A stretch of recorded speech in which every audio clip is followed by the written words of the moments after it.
Welcome to the Three Martini Lunch. Grab a stool next to Greg Columbus of Radio America and Jim Garrity of National Review. 3 martinis coming up.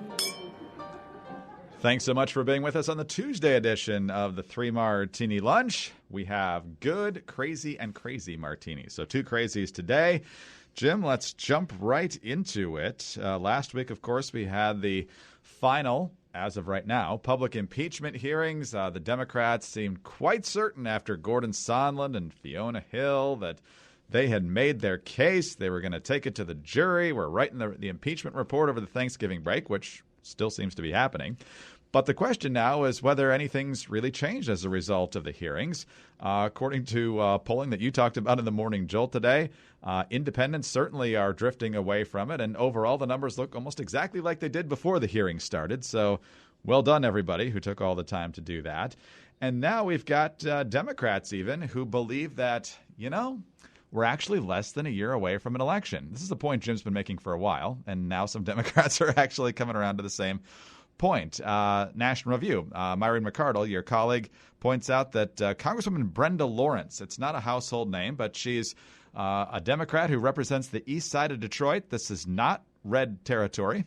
This is very deep Democratic territory. I believe the other report that I saw said she won her district by 64 points in 2018, so not exactly up all night waiting for the results on that one. She voted for the impeachment inquiry. She told CNN in June, our democracy is bigger than Donald Trump and we need to act. Now she sees things differently. She was talking with someone named Charlie LaDuff on the No BS News Hour. She says, you can censure. You don't have to remove the president. Sitting here, knowing how divided this country is, I don't see the value of kicking him out of office, but I do see the value of putting down a marker saying his behavior is not acceptable. This created a little bit of surprise on the show, considering what Lawrence has said in the past, Jim. And I don't know if she's an outlier or not, but it seems that even though the Democrats were real proud of themselves towards the end of last week where things stood, things are kind of either holding steady and not gaining the momentum that they thought they were going to get and probably need to get this across the finish line. Where do we stand here? Greg, this really did jump out because this is a deep blue district. There's no way she's feeling political pressure from her constituents or pressure for a no vote or anything like that.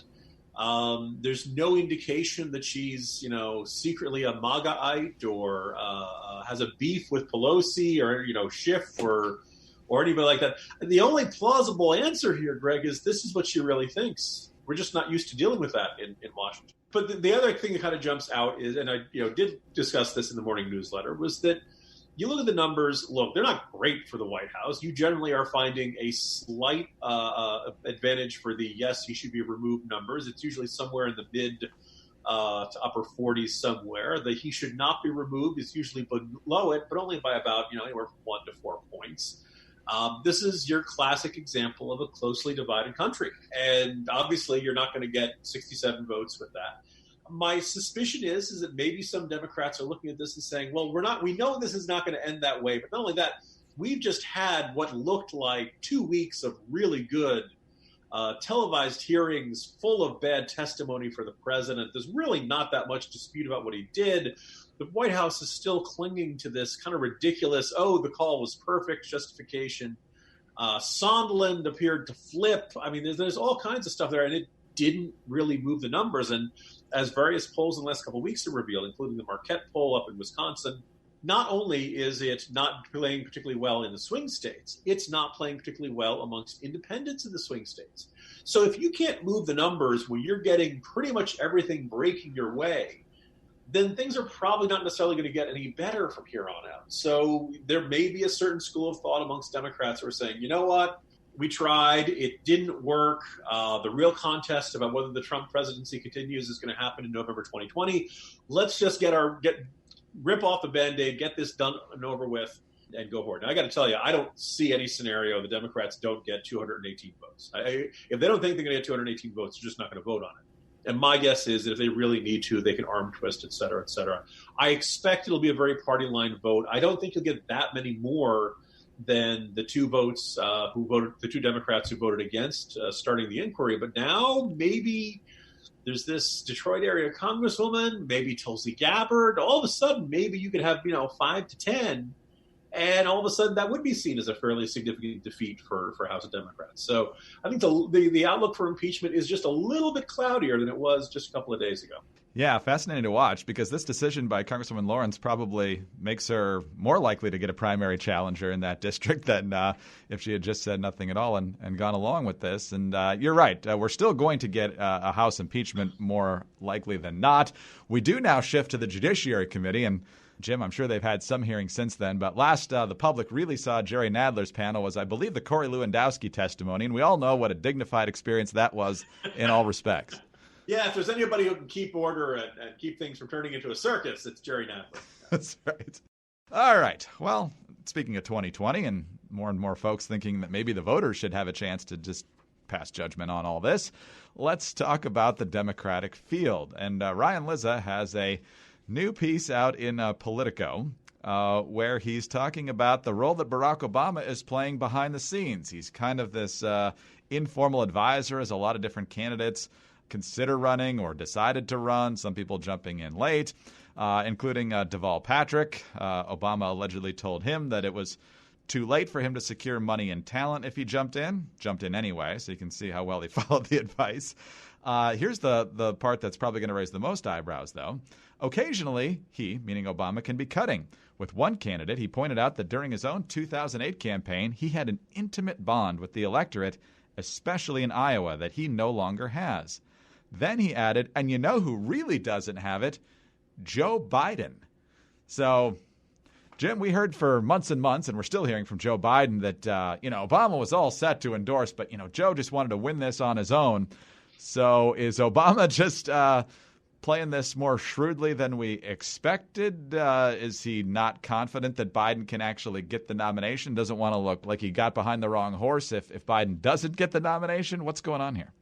Greg, if I had a lot more free time, I think I'd want to research and write a book about the relationship between Barack Obama and Joe Biden.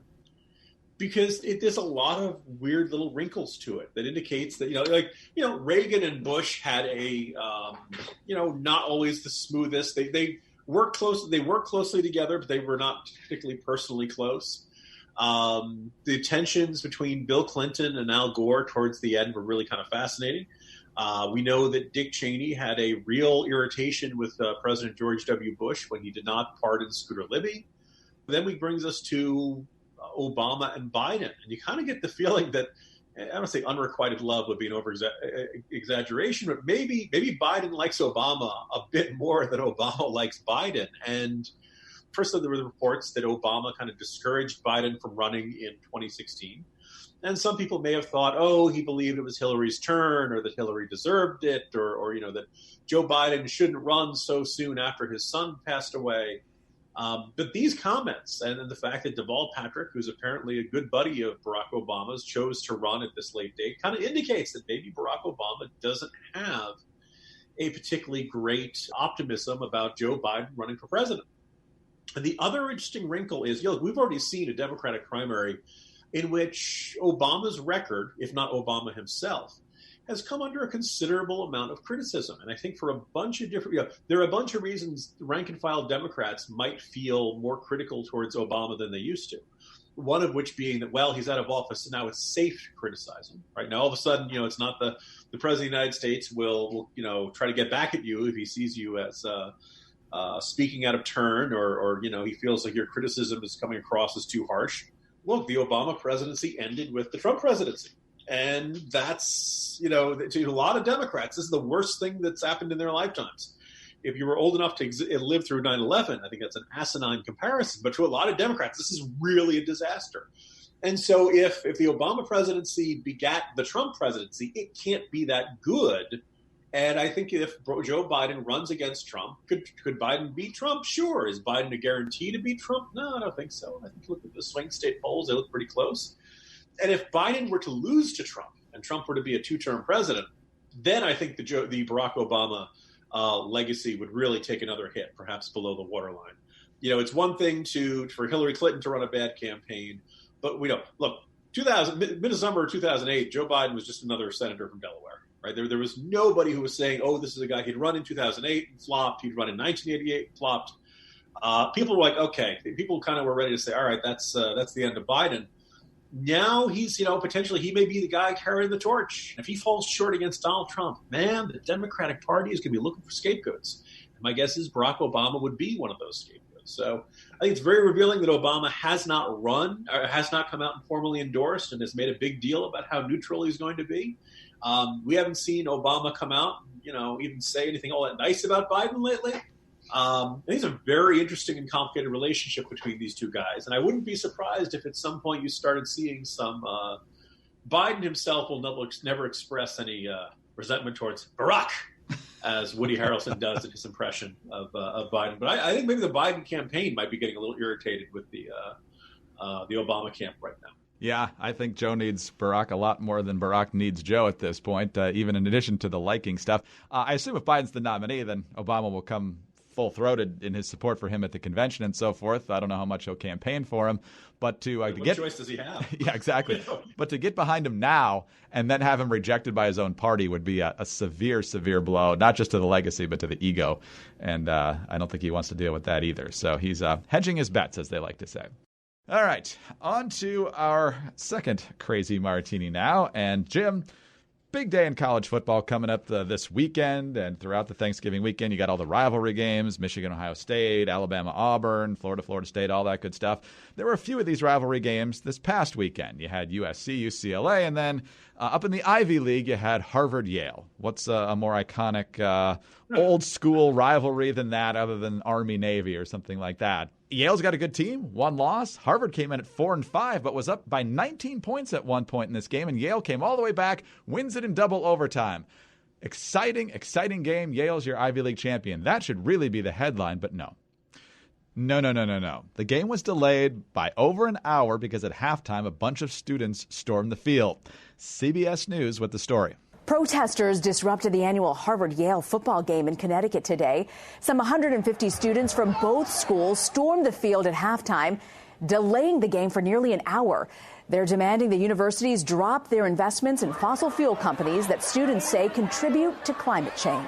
Here's the ESPN story. Officials said 42 people were charged with disorderly conduct after a protest interrupted a Saturday football game between arch rivals Harvard and Yale. Students from both schools occupied the midfield of the Yale Bowl during Saturday's halftime protest. Some held banners urging their colleges to act on climate change.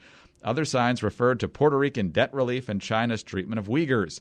Most protesters walked off after about an hour. Those who remained were charged with misdemeanor disorderly conduct. And so activism has now interrupted the game, and of course, Jim, for the liberal media, this is just wonderful. But what do you make of these students at these elite institutions doing something like this? Greg, there are times we can feel like the world is against us, both with the, being Jets fans, for being Bears fans. We spent a few weeks complaining about the NBA and saying, why isn't anybody standing up for the Uyghurs and China's treatment of them? And this is what happens. Finally, somebody in the sports world does stand up for the Uyghurs. It just happens to be fans of Ivy League football. The Ivy League has football, America. And if you doubt that, there is this quarterback named Ryan Fitzpatrick who did end up in the NFL. But seeing how Harvard lost the game and blew that lead there, Greg. So it's safe to say that the first effect of climate change is that Harvard can't take the heat. My understanding, the Harvard fans were so heartbroken they had to resort to chanting at the Yale fans, "Safety school, safety school." As everyone had, I feel like everybody who saw these reports and the images coming in on Twitter last Saturday afternoon kind of had the exact same thing. Yeah, you guys try that at an LSU game. Try that at University of Texas. Try that at Notre Dame. Any school where they take college football, anywhere in Florida, basically, right? Anywhere in the entire Southeast. Yeah, you guys try that and see how that works out for you. If you thought a bunch of band people got hit hard on that play at Cal all those years ago during the kickoff return, just wait till a linebacker decides to knock you on your tush for interrupting the game. Look, I'm not a fan of protests that disrupt things that other people are there to enjoy. I don't like when you shut down traffic. I don't like when you try to shut down bridges. And boy, if there's any, I'd like to see the strategy session. Like, how can we get Americans to take climate change seriously? Let's interrupt football games. Everybody loves that. Look, climate change activists, we hate commercials for interrupting our football games. We hate instant replay for interrupting our football games. What do you think we're going to do when you decide to sit in the middle of the field? Tell us, we got to give up our Big Macs. Finally, kind of an exit question there, Greg. How did these people get to the game?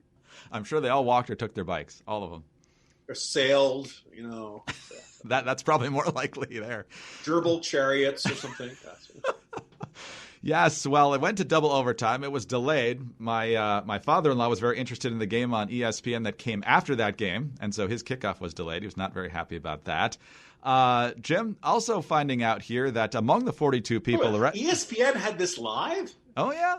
They might have cut away while the game wasn't going on, but it's ESPN. I'm sure they thought it was wonderful. I understand ESPN covers like every college football game in the entire country every Sunday. But the idea that this would be the lead game at a Saturday afternoon slot strikes me as kind of interesting. Oh, it could have been the Deuce. I don't know for sure if it was the ESPN flagship. Or the Ocho. Yes, exactly. But among the 42 people arrested, actor Sam Waterston, who of course was Jack McCoy on Law and Order as the prosecutor. So I'm trying to imagine prosecutor Jack McCoy in court trying to prosecute Sam Waterston for disrupting the football game. Chambers, Your Honor. I mean, if you're a prosecutor and you go up against Sam Waterston, is there a little bit of intimidation there? Or is it a sense of this guy's just going to end up yelling, "How dare you!" the entire time? No more questions, Your Honor. We just need to find an old clip of Fred Thompson when he was the DA going, I don't know about that one, Jack. Jack, I hope you know what you're doing. Oh, I miss Fred Thompson. All right, Jim, that'll do it for today. See you tomorrow when we start our Thanksgiving specials. Looking forward to it, Greg. See you tomorrow. Jim Garrity, National Review. I'm Greg Corombos, Radio America. Thank you so much for being with us today. And tomorrow, the Wednesday edition of the 3 Martini Lunch, we'll be talking about the 3 things each of us is politically thankful for. We'll be off on Thursday for Thanksgiving itself. And then on Friday, we'll be here with our Black Friday special and the gifts we want to get various political figures. So don't miss those. Join us again Wednesday for the next 3 Martini Lunch.